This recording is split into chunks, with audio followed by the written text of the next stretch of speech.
BJP प्रदेश अध्यक्ष मदन राठौड़ और मुख्यमंत्री भजनलाल शर्मा ने सोमवार को 84 और सलूम्बर विधानसभा क्षेत्र में बीजेपी प्रत्याशी के समर्थन में जनसभा को संबोधित किया। इस दौरान 84 में करीबन 700 से अधिक आदिवासी भाइयों ने और सलूम्बर में बड़ी संख्या में कार्यकर्ताओं ने बीजेपी परिवार की सदस्यता ग्रहण की।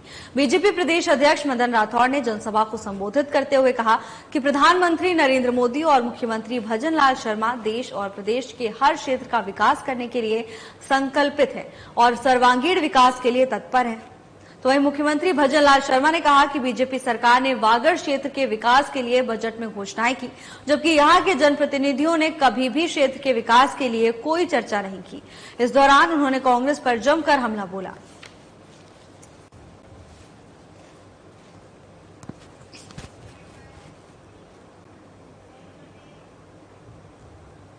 जापान की कंपनी निडैक कॉरपोरेशन के अध्यक्ष और संस्थापक सदस्य हिरोशी कोबे, कैजी ओशिमा प्रबंध निदेशक मासाहिरो मियोरा सलाहकार ने मुख्यमंत्री भजनलाल शर्मा से आवास पर शिष्टाचार मुलाकात की।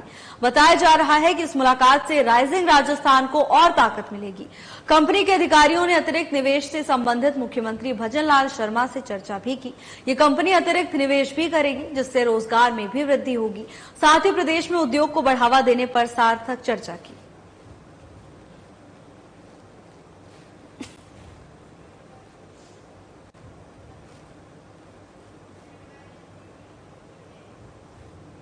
मुख्यमंत्री भजनलाल शर्मा ने सोमवार को उदयपुर के समोर बाग पहुंचकर मेवाड़ के पूर्व राज परिवार सदस्य और पूर्व सांसद स्वर्गीय महेंद्र सिंह मेवाड़ के पार्थिव देह पर श्रद्धा सुमन अर्पित किए। इस दौरान सीएम शर्मा ने उनके निधन पर गहरा दुख व्यक्त करते हुए शोक संतप्त परिवार को सांत्वना दी। मुख्यमंत्री ने दिवंगत आत्मा की शांति और परिजनों को ये दुख सहन करने की शक्ति प्रदान करने के लिए ईश्वर से प्रार्थना की।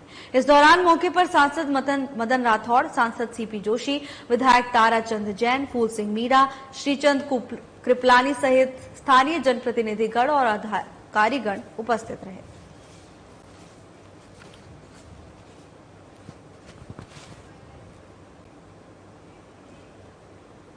राजस्थान सरकार के कैबिनेट मंत्री कर्नल राज्यवर्धन राठौड़ ने लोगों से एक खास अपील करते हुए एक वीडियो जारी किया है, जिसमें उन्होंने कहा कि प्रधानमंत्री नरेंद्र मोदी, मुख्यमंत्री भजनलाल शर्मा के कुशल नेतृत्व में राजस्थान विकास की नई ऊंचाइयों को छू रहा है। सभी मतदाताओं से विनम्र अपील है कि आगामी उपचुनाव में कमल का बटन दबाकर बीजेपी को भारी मतों से विजयी बनाएं और क्षेत्र में विकास में भागीदार बने। मतदान अवश्य करें। राजस्थान सरकार में कैबिनेट मंत्री कर्नल राज्यवर्धन राठौड़ ने एक वीडियो जारी कर जनता को संदेश दिया है। इस वीडियो में उन्होंने कहा कि प्रधानमंत्री नरेंद्र मोदी और मुख्यमंत्री भजनलाल शर्मा के नेतृत्व में राजस्थान विकास के नए आयाम स्थापित कर रहा है। इसी के साथ उन्होंने मतदाताओं से अपील की है कि आने वाले उपचुनावों में बीजेपी को बहुमत दें। इसके साथ ही उन्होंने मतदान प्रतिशत बढ़ाने को लेकर भी लोगों से अपील की है। नमस्कार साथियों, अब की बार विकास की रफ्तार के लिए बीजेपी सरकार, राजस्थान की महान धरती पर हमारी सरकार ने एक ही वर्ष से कम समय में वो बदलाव किए हैं जो कई वर्षों में नहीं हुए थे। बेहतरीन इंफ्रास्ट्रक्चर का निर्माण, पेपर लीक पर प्रभावी रोकथाम, युवाओं के लिए स्किलिंग, रीस्किलिंग और अपस्किलिंग, गांव-गांव तक स्वरोजगार का विस्तार, सरकार के पहले ही वर्ष में सबसे बड़े राइजिंग राजस्थान का आयोजन, जिससे प्रदेश में देश विदेश से बड़ा निवेश आ रहा है और नए नए रोजगार के अवसर उत्पन्न हो रहे हैं। हर क्षेत्र में हमने विकास की नई मिसाल पेश करी है। प्रधानमंत्री मोदी जी का संकल्प कि भारत 2047 तक एक विकसित और आत्मनिर्भर राष्ट्र बनना है, उसमें मुख्यमंत्री भजनलाल शर्मा जी के नेतृत्व में राजस्थान इस सपने को पूरा करने में एक बहुत महत्वपूर्ण भूमिका निभा रहा है। पूर्व केंद्रीय मंत्री जितेंद्र सिंह एवं नेता प्रतिपक्ष टीकाराम जूली ने चुनाव प्रचार के अंतिम दिन रामगढ़ विधानसभा क्षेत्र से कांग्रेस प्रत्याशी के आर्यन जुबेर खान के समर्थन में सघन जनसंपर्क किया। उन्होंने कहा कि रामगढ़ विधायक दिवंगत जुबेर खान को श्रद्धांजलि देने का अब वक्त आ गया है। उन्होंने कहा कि उनके पुत्र और कांग्रेस पार्टी के प्रत्याशी आर्यन खान को आगामी 13 नवंबर को रामगढ़ विधानसभा क्षेत्र का प्रत्येक मतदाता विधानसभा में भेजने का काम करेगा। पिछले 35 सालों से दिवंगत जुबेर खान ने रामगढ़ में जनसेवा की है, जिसका परिणाम इस उपचुनाव में उनके पुत्र और कांग्रेस पार्टी के प्रत्याशी आर्यन खान को मिलना सुनिश्चित है।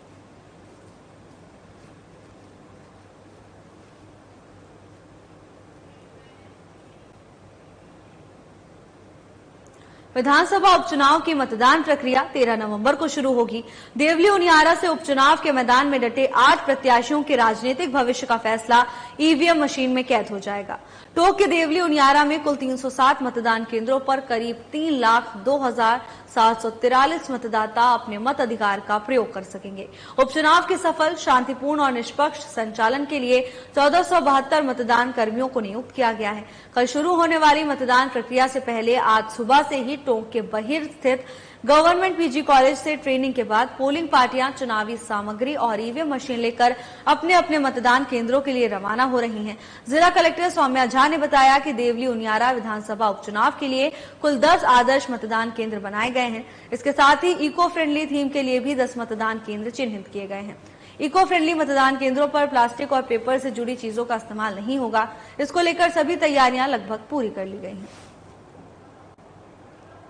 टोटल 307 मतदान केंद्र हैं, तो उनकी सभी पोलिंग पार्टी की रैंडमाइजेशन जो होती है, जिसमें ये डिसाइड होता है कि कौन सा मतदान दल किस बूथ पे जाएगा, वो कल हो गया था और आज सबको बुला के उनको प्रशिक्षण दिया जा रहा है। प्रशिक्षण में सारे बिंदु कवर किए जाते हैं। एक तो आज जाके क्या करना है, तो इनको अपना पूरा लेआउट तैयार करना होता है। जो बूथ होता है जिसमें मतदाता अपना मतदान देते हैं वो सेटअप करना होता है, कैमरा चेक करना होता है। हमारे आधे केंद्रों में अभी अंदर कैमरा लगे हुए हैं, जिससे कि हम जिला लेवल पे भी पूरी मॉनिटरिंग करते रहेंगे कि मतदान कैसा हो रहा है, तो उसकी भी उनको ट्रेनिंग दी जाती है। अगले दिन वो सबसे पहले सुबह उठ के मॉक पोल करते हैं, जिसमें पहले पोलिंग एजेंट आते हैं। सभी पार्टीज अपने अपने एजेंट को लगाती है, उन्हीं के प्रेजेंस में मॉक पोल किया जाता है और फिर मशीन को क्लियर करके एक्चुअल पोल चालू होता है। तो इन सभी चीजों का प्रशिक्षण दिया। कितने आदर्श मतदान केंद्र, कितने अति संवेदनशील मतदान केंद्र? हमारे टोटल 10 हमने इस बार आदर्श मतदान केंद्र बनाए हैं और 10 अलग से हमने ग्रीन बूथ बनाए हैं, इको फ्रेंडली बूथ, क्योंकि इस बार हम चुनाव इको फ्रेंडली वाली थीम पे कर रहे हैं। कोशिश कर रहे हैं कि प्लास्टिक कहीं भी यूज ना हो, पेपर कम से कम यूज हो। अति संवेदनशील और संवेदनशील हमारे टोटल 90 मतदान केंद्र हैं, जो कि 84 लोकेशंस पे हैं। जवाहर कला केंद्र जयपुर में सृष्टि आर्ट ग्रुप के कलाकारों का दीपावली मिलन समारोह का आयोजन रखा गया। ग्रुप के अध्यक्ष और वरिष्ठ कलाकार नाथूलाल वर्मा द्वारा ग्रुप के सभी कलाकारों का स्वागत करते हुए दीपावली मिलन की शुभकामनाएं दी गई। साथ ही ग्रुप की हाल ही में जवाहर कला केंद्र की सुकृति आर्ट गैलरी में आयोजित चित्र प्रदर्शनी की सफलता की बधाई भी ज्ञापित किया गया।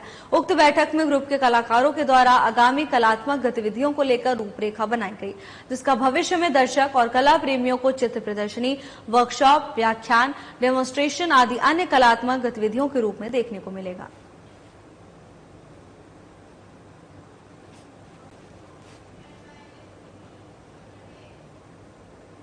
राजगढ़ पंचायत समिति क्षेत्र के फिरोजपुर ग्राम पंचायत के बावड़ी गांव में स्थित गौचर भूमि पर अतिक्रमणकारियों द्वारा नरेगा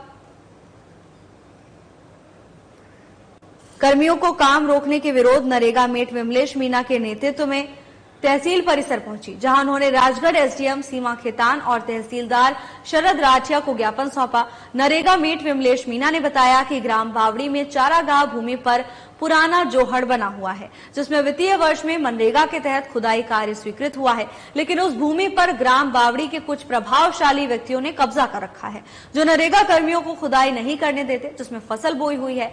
उन्होंने बताया कि करीब 60 बीघा जमीन पर कब्जा किया हुआ है। ज्ञापन के माध्यम से अतिक्रमण हटवाने की मांग की है।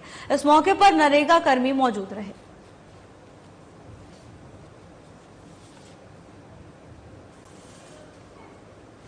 नरेगा कर्मचारी नरेगा में काम करे, तो हमको मतलब कुछ लोगों ने जो गौचारा वाली जमीन है तो वो दबा रखी है, मतलब हम फसल कर रहे हैं, तो हमने मार्केट काम स्टार्ट करो तो लड़ाई दंगा पुतारू होगा। तो यह वजह से आज हमने ना तो लेबर को काम पे लगाइए या फिर हम यहाँ कम्प्लेन कर रहे हैं। किसको दिए कंप्लेन? कम्प्लेन एसडीएम साहब को तहसीलदार। कौन सी जगह है जमीन? जमीन यहाँ नंदीन है। कौन सी जगह? बावड़ी गाँव में कितना बीघा है? जिले की कोतवाली पुलिस ने करीब 1 महीने पहले चौहटन रोड ओवरब्रिज पर दिन दहाड़े एक युवक पर लाठी डंडों से जानलेवा हमले करने के मामले में फरार चल रहे आरोपी जितेंद्र दान को गिरफ्तार करने में सफलता हासिल की है। थाना पुलिस ने डीसीआरबी के सहयोग से 5000 इनामी उक्त आरोपी को गिरफ्तार किया है। एसपी मीना ने बताया कि वारदात की गंभीरता को देखते हुए अज्ञात मुलजिमों की पहचान कर उनकी गिरफ्तारी के निर्देश दिए गए हैं। फरार आरोपियों की तलाश के दौरान सीआरबी के कांस्टेबल भूपेंद्र सिंह की सूचना पर इनामी आरोपी जितेंद्र दान को पुलिस ने 1400 किलोमीटर दूर कोल्हापुर महाराष्ट्र से दस्तयाब करने में सफलता हासिल की। आरोपी को पूछताछ के बाद गिरफ्तार कर लिया गया है, जिससे घटना में शामिल अन्य आरोपियों के संबंध में पूछताछ की जा रही है।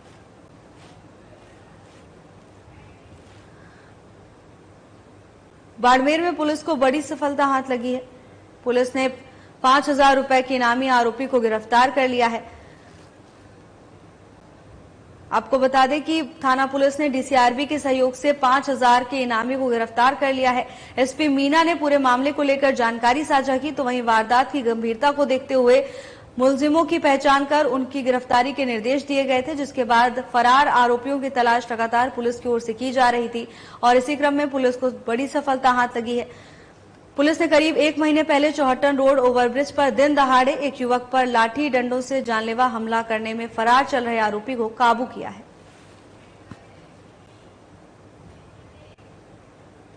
जिले की थाना पादुकला पुलिस ने नाबालिग बालिका के अपहरण व दुष्कर्म के मामले में त्वरित कार्रवाई कर 5000 रुपए के इनामी अपहृत नाबालिग और आरोपी हेमराज नाथ को बीकानेर से दस्तयाब किया है। जिला एसपी नारायण टोगस ने बताया कि 26 जुलाई को परिजनों द्वारा आरोपी हेमराज नाथ के विरुद्ध नाबालिग बेटी को बहला फुसलाकर भगा ले जाने और दुष्कर्म करने का एक मामला पादुकला थाना पर दर्ज कराया गया था। टीम द्वारा सूचना संकलन और मुखबिरों की मदद से हर संभावित स्थान पर दोनों की तलाश की जा रही थी। तलाश के दौरान पुलिस टीम को नाबालिग और आरोपी हेमराज नाथ के बीकानेर के लूड़कड़सर में होने की सूचना मिलने पर मौके पर भेजी पुलिस टीम द्वारा दोनों को दस्तयाब किया गया, जिन्हें बीकानेर से नागौर लाकर विस्तृत पूछताछ की जा रही है।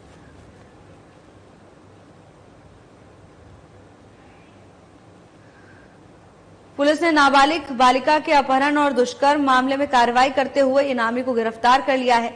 आपको बता दें कि आरोपी पर नाबालिग बालिका के साथ बहला फुसलाकर दुष्कर्म करने का आरोप था, जिसके बाद परिजनों ने मामले की शिकायत पुलिस को दी थी, तो वहीं पुलिस ने मामला दर्ज कर कार्रवाई की और आरोपी को गिरफ्तार कर लिया है।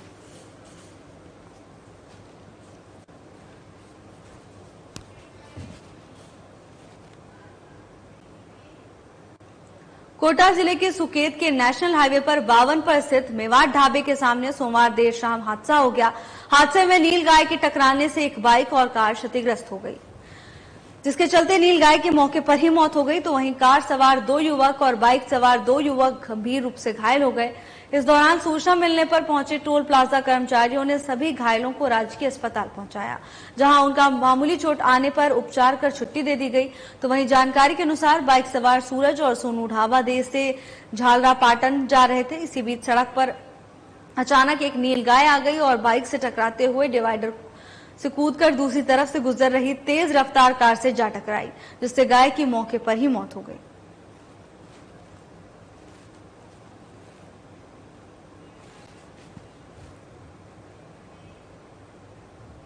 चाकसू विधानसभा के शक्कर खावदा में बघेरे का आतंक देखने को मिल रहा है।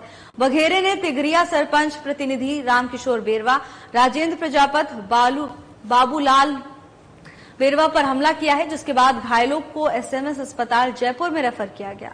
तो वहीं घटना की जानकारी पर बीजेपी राजस्थान के प्रदेश मीडिया सह संयोजक मेहराज सिंह चौधरी एसएमएस अस्पताल पहुंचे और घायलों का हालचाल जाना। बताया जा रहा है कि सरपंच प्रतिनिधि रामकिशोर बेरवा की हालत खराब है। वहीं घटना को लेकर वन विभाग के अधिकारियों की लापरवाही सामने आई है।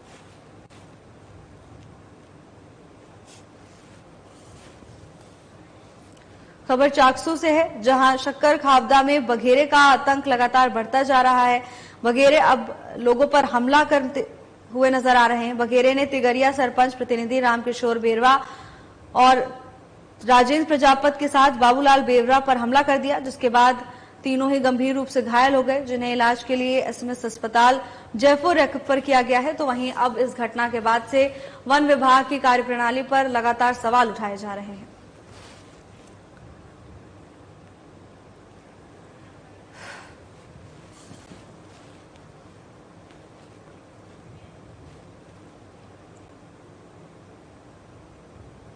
दौसा में कांग्रेस प्रत्याशी दीनदयाल बैरवा के समर्थन में सचिव पायलट ने चुनावी सभा को संबोधित किया। इस दौरान दौसा सांसद मुरारी लाल मीणा, पूर्व मंत्री प्रताप सिंह खाचरियावास, पूर्व मंत्री ममता भूपेश, विधायक घनश्याम मेहर, विधायक अभिमन्यु पूनिया, पूर्व विधायक गजराज खटाना, पूर्व विधायक ओम प्रकाश हुडला, जिला अध्यक्ष रामजी लाल ओड और हजारों की संख्या में कांग्रेस के कार्यकर्ता मौजूद रहे। उपचुनाव को लेकर प्रचार प्रसार का दौर तेज होता जा रहा है। दौसा में कांग्रेस के प्रत्याशी दीनदयाल बैरवा के समर्थन में सचिन पायलट ने चुनावी सभा को संबोधित किया। इस दौरान सचिन पायलट को सुनने के लिए भारी संख्या में लोगों का जनसैलाब उमड़ पड़ा, तो वहीं कांग्रेस प्रत्याशी के लिए सचिन पायलट ने वोट की अपील की। इसके साथ ही उन्होंने कांग्रेस की जीत का दावा किया है। जनसभा के दौरान कांग्रेस के तमाम अधिकारीगण और विधायकगण मौजूद रहे। दौसा पहुंचने पर सचिन पायलट का लोगों ने भव्य स्वागत किया। तस्वीरें दौसा से हैं, जहां उपचुनाव के मद्देनजर जनसभा का आयोजन किया गया।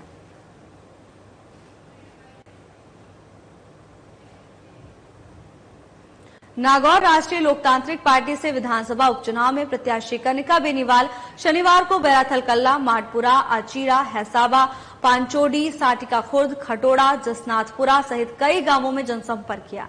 कनिका ने कहा कि मुख्यमंत्री की कुचेरा सभा की वजह से 1 दर्जन गांवों और ढाड़ियों को दिन भर बिजली कटौती की समस्या का सामना करना पड़ा। बीजेपी की नीतियों में किसानों का कोई स्थान नहीं।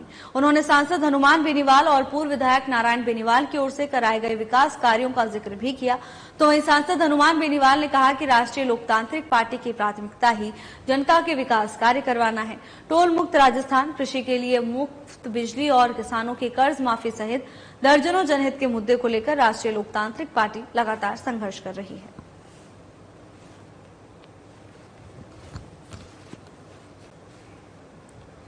राजस्थान में उपचुनाव की तारीखों का ऐलान होने के बाद से ही लगातार सभी पार्टियों के प्रत्याशी एक्टिव मोड में नजर आ रहे हैं। सभी जनता के बीच पहुंचकर प्रचार प्रसार में जुटे हुए हैं। तो वहीं नागौर राष्ट्रीय लोकतांत्रिक पार्टी से विधानसभा उपचुनाव की प्रत्याशी कनिका बेनीवाल भी लगातार जनता के बीच पहुंच रहे हैं और उनसे वोट की अपील कर रहे हैं।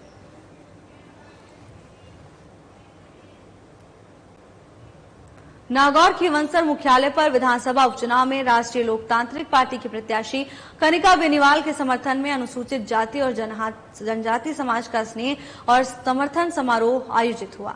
आजाद समाज पार्टी के अध्यक्ष और लोकसभा सांसद चंद्रशेखर आजाद ने भी सभा को ऑनलाइन संबोधित करते हुए खीवंसर के मतदाताओं को कनिका बेनीवाल के समर्थन में मतदान की अपील की। आजाद ने कहा कि हनुमान बेनीवाल ने हमेशा पीड़ितों की लड़ाई लड़ी। वहीं मेड़ता से पूर्व विधायक इंदिरा देवी बावरी ने भी सभी सभा को संबोधित करके कहा कि राष्ट्रीय लोकतांत्रिक पार्टी ने सदैव बाबा साहेब के आदर्शों का सम्मान किया है। पूर्व प्रधान पूनाराम मेघवाल, दलित नेता भजन सिंह, सीताराम नायक, नरेश नायक, पृथ्वी मेघवंशी, अनिल वारूपाल सहित कई नेताओं ने संबोधित किया। नागौर खीवंसर मुख्यालय पर विधानसभा उपचुनाव में कनिका बेनीवाल के समर्थन में अनुसूचित जाति और जनजाति समाज का स्नेह और समर्थन समारोह आयोजित हुआ।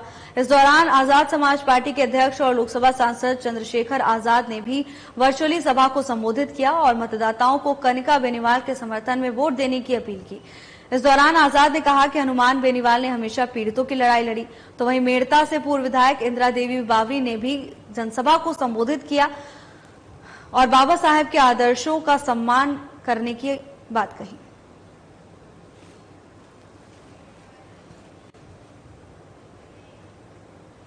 राजस्थान सरकार के राजस्व मंत्री और सलूम्बर जिले के प्रभारी मंत्री हेमंत मीणा ने प्रेस कॉन्फ्रेंस की। इस दौरान हेमंत मीणा ने संबोधित करते हुए कहा कि सलूम्बर जिले की जनता के संघर्ष और जन भावनाओं का भजनलाल सरकार ध्यान रखेगी। ये बात पूरी जिम्मेदारी और जिले के प्रभारी मंत्री होने के नाते सलूम्बर की जनता से मैं कह सकता हूं। वहीं प्रभारी मंत्री मीणा ने कहा कि राजस्थान सरकार बनते ही बीते 1 साल में जिस तरह से भजनलाल सरकार ने सलूम्बर जिले के विकास के लिए बजट आवंटित किया है, उससे स्पष्ट है कि बीजेपी की डबल इंजन की सरकार सलूम्बर के गांव-गांव, धाड़ी-धाड़ी का विकास करने को प्रतिबद्ध है। तो वहीं मीणा ने कहा कि सलूम्बर में स्वर्गीय विधायक अमृतलाल मीणा के 11 सालों में करवाए गए विकास कार्यों, केंद्र और राज्य की डबल इंजन की सरकार के विकास के विजन और लोक कल्याणकारी योजनाओं की बदौलत जनता विनाशकारी, विभाजनकारी सोच को नकारेगी और विकास की बीजेपी की सोच को चुनेगी।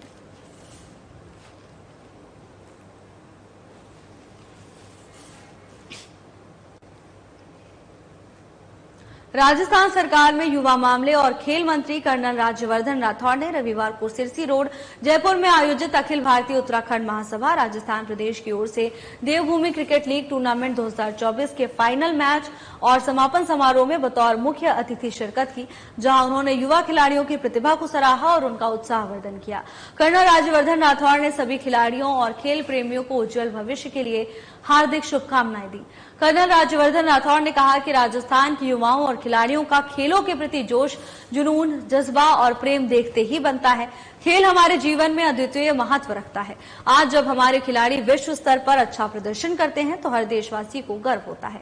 यह हमारे स्वास्थ्य, मनोवैज्ञानिक विकास और सामाजिक विकास के लिए एक संपूर्ण उपाय है। उन्होंने कहा कि खेल के खेलने से हमारा शारीरिक स्वास्थ्य सुधरता है और हमें ऊर्जा से भर देता है। यह हमारे मानसिक तनाव को कम करता है और हमें खुश रखता है।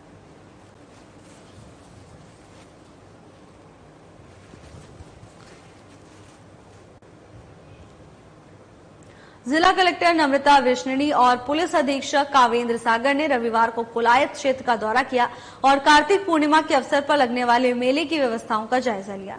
जिला कलेक्टर ने कहा कि मेले में देश भर से आने वाले श्रद्धालुओं को किसी प्रकार की परेशानी न हो, इसके मद्देनजर सभी विभाग समन्वय के साथ कार्य करें। सभी तैयारियों को समय रहते अंतिम रूप दिया जाए, नियंत्रण कक्ष सक्रिय रहे और प्रत्येक स्थिति पर क्विक रिस्पांस सुनिश्चित किया जाए। उन्होंने सरोवर को आसपास गोताखोर और एसडीआरएफ को टीमों की तैनाती सुनिश्चित करने के निर्देश दिए। कानून व्यवस्था की स्थिति की जानकारी ली और पर्याप्त जाब्ता तैनात करने को कहा। साथ ही पार्किंग वाहनों की आवाजाही, आवास, पेयजल सहित प्रत्येक व्यवस्था की जानकारी ली। इस दौरान उपखंड अधिकारी राजेश नायक सहित स्थानीय अधिकारी साथ रहे। नम्रता विष्णुनी और पुलिस अधीक्षक कावेंद्र सागर ने कोलायत क्षेत्र का दौरा किया। आपको बता दें कि कार्तिक पूर्णिमा के अवसर पर मेला का आयोजन किया जाता है, जिसको लेकर प्रशासन पूरी तरह से सजग नजर आया।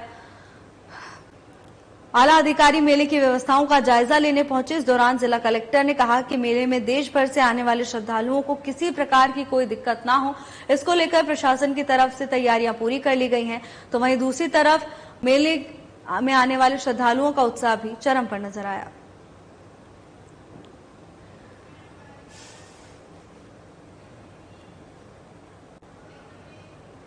बीकानेर जिला प्रशासन और महिला अधिकारिता विभाग की ओर से आयोजित 7 दिवसीय अमृता हाट मेला रविवार को संपन्न हुआ।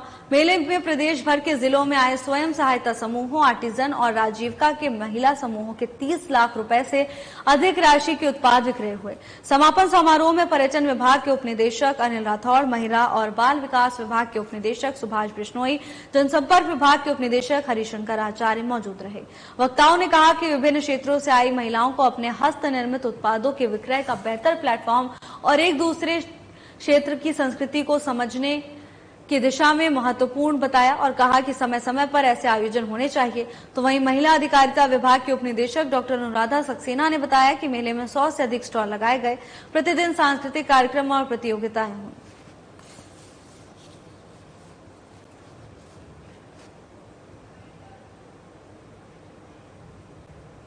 फिलहाल के लिए बस इतना ही। जल्द हाजिर होंगे नई अपडेट्स के साथ। नमस्कार।